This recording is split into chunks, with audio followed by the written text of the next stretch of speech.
घनश्याम का नित्यक्रम। घनश्याम प्रतिदिन प्रातः 4 बजे उठ जाते थे। उठकर बिस्तर पर बैठकर कुछ देर तक वे भगवान का स्मरण करते थे। उसके बाद सरयू नदी में स्नान करने के लिए पधारते थे। वहां पर शौच क्रिया संपन्न करके स्नान करते थे। तत्पश्चात स्वच्छ वस्त्र पहनकर पूजा और ध्यान करते थे।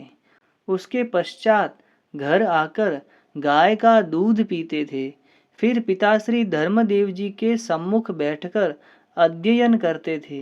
धर्मदेव जी उन्हें व्याकरण, न्याय, धर्मशास्त्र, वेद, उपनिषद, गीता, सांख्य, योग, वेदांत आदि शास्त्रों का अध्ययन कराते थे।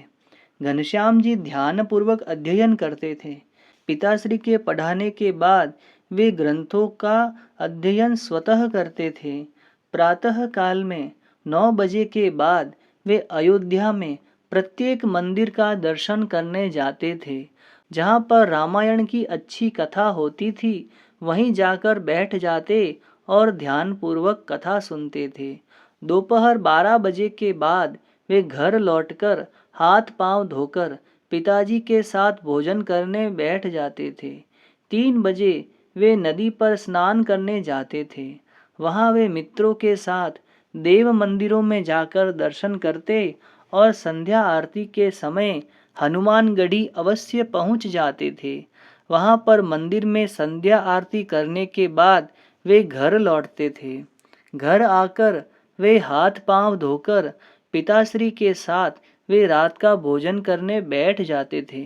भोजन करने के बाद पिताश्री के साथ बैठकर उनके द्वारा रामायण, महाभारत और पुराणों की कथाएं ध्यानपूर्वक सुनते थे और बाद में वे सो जाते थे। यही उनका नित्य क्रम था। तो इस चित्र में भी हम देख सकते हैं कि घनश्याम को धर्मदेव जी प्रतिदिन अभ्यास करवाते थे, प्रतिदिन अध्ययन करवाते थे और घनश्याम ध्यानपूर्वक अध्ययन भी करते थे। श्री स्वामीनारायण भगवान की जय।